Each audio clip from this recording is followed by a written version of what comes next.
పరలోకంలో ఎవరు ఉన్నారట? ఒక న్యాయుడు, ఒక తండ్రి ఉన్నారు. దేవుడు ఏ దైవజనులు ఇచ్చారు, ఆ దైవజనులు ఏం చేయాలి? న్యాయంగా చూసుకోవాలి, ప్రేమించాలి. ఈ వాక్యం అయితే అందిస్తున్నారు, వాక్యానుసారంగా జీవించాలి. మా తండ్రి పరలోకంలో ఉన్నారు, ప్రతి ఒక్క విషయంలో న్యాయం చేస్తారు. కాబట్టి ఆ తండ్రిని భయపడుతూ ఏం చేయాలి? ప్రతి ఒక్కరిని సమానంగా ప్రేమిస్తూ దేవుడు వాక్యానుసారంగా జీవించాలి. ఈరోజు ఒక దైవజనుల్ని ప్రేమించాలి, గౌరవం ఇవ్వాలి. ఈ వాక్యం అయితే ప్రతిరోజు మాకు అందిస్తున్నారు, వాక్యానుసారంగా జీవించాలి. భూమిలో దేవుడు కొన్ని బాధ్యత దైవజనులకి ఇచ్చారు. వాళ్ళ బిడ్డల్ని కాపాడాలి, మంచి వాక్యం వాళ్ళని దేవుడి గురించి చెప్పాలి, వాళ్ళ రాజ్యం గురించి, వాళ్ళ ఆత్మని కాపాడాలి. కాబట్టి ఈ దైవజనులు అయితే దేవుడు మాకు ఇచ్చారు.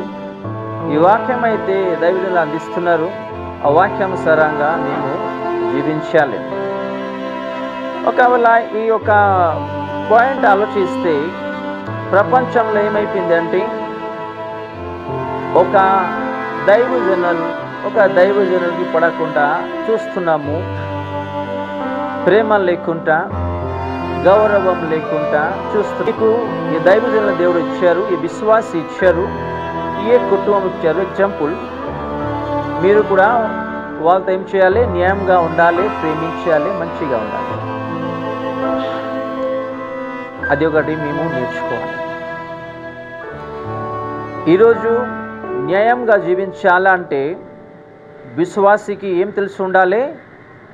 వాక్యం తెలిసి ఉండాలి, దేవుడు భయం ఉండాలి, వాక్యం తెలిసి ఉండాలి. రెండోదిగా దేవుడు భయం ఉండాలి.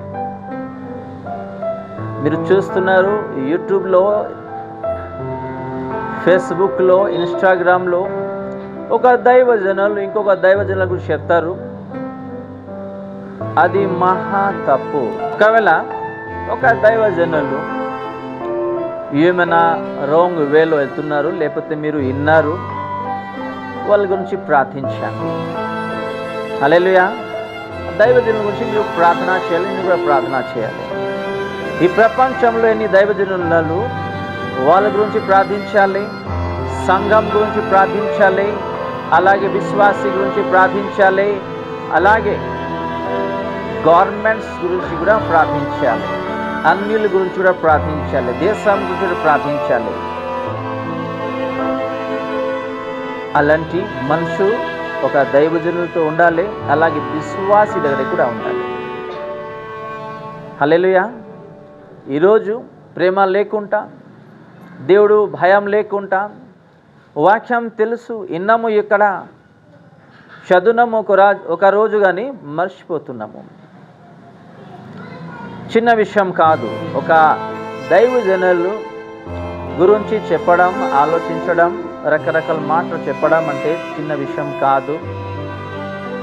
అది మనకి ఒక శిక్ష అన్నమాట. అది మనకి శిక్ష. ఎప్పుడు ఏ టైంలో ఏ శిక్ష వస్తుంది మనకి తెలియదు. ఎగ్జాంపుల్, ఇంట్లో ఇద్దరు పిల్లలు ఉన్నారు. ఆ ఇద్దరు పిల్లలు విరుద్ధంగా ఎవరైనా ఏమన్నా చెప్తే తల్లిదండ్రి ఊరుకుంటారా? ఎగ్జాక్ట్ అలాగే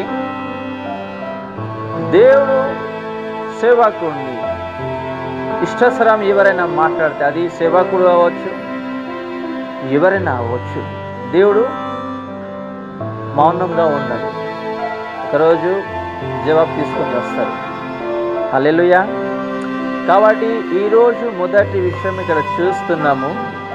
దేవుడు మాకు ఏ దైవజనులు ఇచ్చారు, ప్రేమించాలి. ఏ వాక్యం అయితే అందిస్తారు, వాక్యానుసారంగా జీవించాలి అని ప్రతి నిమిషం ట్రై చేయాలి.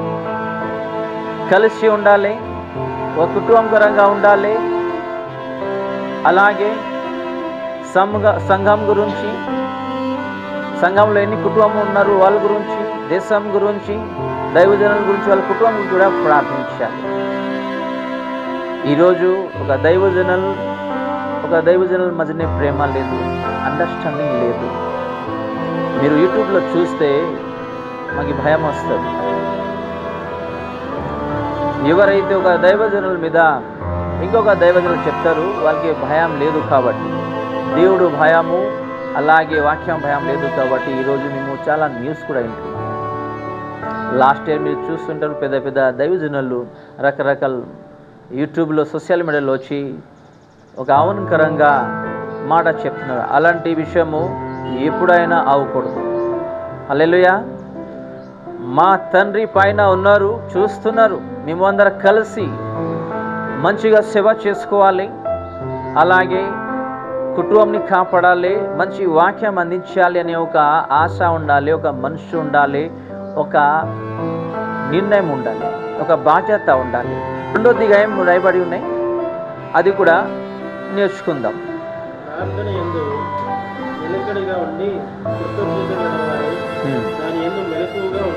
హల్లెలూయా. ఇక్కడ ఏం చూస్తున్నాము, మేము ప్రార్థనలో మెలకుగా ఉండాలి, అందరు కలిసి ఉండాలి, జాగ్రత్తగా ఉండాలి. ఈరోజు ఇక్కడ ఉన్నాం, మేము ప్రార్థనలో మెలకుగా ఇక్కడ ఉన్నాము. కుటుంబం ఎవరు మెలకుగా ఉన్నారు చెప్పండి? ఒక కుటుంబంలో 4 ఉంటే 2 ప్రార్థన చేస్తూ ఉంటారు, అలాగే సంఘంకి వెళ్తూ ఉంటారు, ఇంకో 2 ఏం చేస్తారు, ఇంట్లో పడుకొని ఉంటారు. వాళ్ళకి ప్రార్థన ఉండదు, వాక్యం ఉండదు, దేవుడు భయం ఉండదు వాళ్ళకి. ఆమేన్. ఇక్కడ మెలకుగా ఉండాలి, జాగ్రత్తగా ఉండాలి, అలాగే అందరు కలిసి ఉండాలి. ఈరోజు ఏ కుటుంబంలో కలిసి ఉన్నారు చెప్పండి? ఒక విశ్వాసి ఏమో చర్చికి వెళ్తుంది, దేవుడు వాక్యానుసారంగా జీవిస్తుంది, ఆ కుటుంబంలో ఆపేస్తారు వాళ్ళకి. మేమేం చేయాలట? జాగ్రత్త ఉండాలి, అలాగే ప్రార్థనలో ఉండాలి, మెలకుగా ఉండాలి అని మేము చూస్తున్నాము. ఈరోజు మేము మెలకుగా లేదు కాబట్టి రకరకాల పరీక్షలు ఎవరు తెచ్చిపెడుతుంది? సైతాను. అది రోగాలైనా, ఆర్థిక ఇబ్బంది అయినా, భార్యాభర్త మధ్యనే ఏ కొట్లాడ అయినా, జాబ్ విషయమైనా, స్కూల్ కాలేజ్ అయినా, బిజినెస్ అయినా, కుటుంబం విషయమైనా, లేకపోతే సేవ అయినా, ఏదైనా సరే మేము ఈరోజు మెలకుగా లేదు కాబట్టి ఇక్కడ ప్రార్థన చేస్తూ ఉంటాము, ఇక్కడ ఆలోచిస్తూ ఉంటాము, ఇక్కడ చర్చికి వస్తూ ఉంటాము, వాక్యం వింటూ ఉంటాము, ఇక్కడ ఇంకొక ఆలోచనలో ఉంటాము. దేవుడు మనకి పడిపోయి రకరకాల బాధతో, దుఃఖంతో, కష్టాలతో, రోగాలతో, ఆర్థిక ఇబ్బందితో మీరు బ్రతకండి అని ఈ భూమికి వచ్చి చనిపోలేదు. మనకి ఒక ఫ్రీ లైఫ్ ఇచ్చారు, ఒక గిఫ్ట్ ఇచ్చి వెళ్ళారు. హల్లెలూయా. ఆ గిఫ్ట్ ఏంటంటే శాంతి సమాధానంతో మేము ఏం చేయాలి? మా కుటుంబంతో సహా జీవించాలి. దేవుడు ఈ భూమికి వచ్చారు మాకు శాంతి సమాధానం ఇవ్వడానికి, పాపం నుంచి విడుదల చేయాలి. హల్లెలూయా. మేము కొట్లాడి రోగాలతో, బాధతో, ఆర్థిక ఇబ్బందితో, పాపంతో, పరీక్షతో జీవించాలి అని దేవుడు రాలేదు. ఒకవేళ మీకు అయినా, నాకు అయినా బాధ వస్తుంది, కష్టాలు వస్తుంది, రోగాలు వస్తుంది, ఆర్థిక ఇబ్బంది, రకరకాల పరీక్ష వస్తుంది అంటే ఎవరి ద్వారా వస్తుంది? సైతాన్ ద్వారా.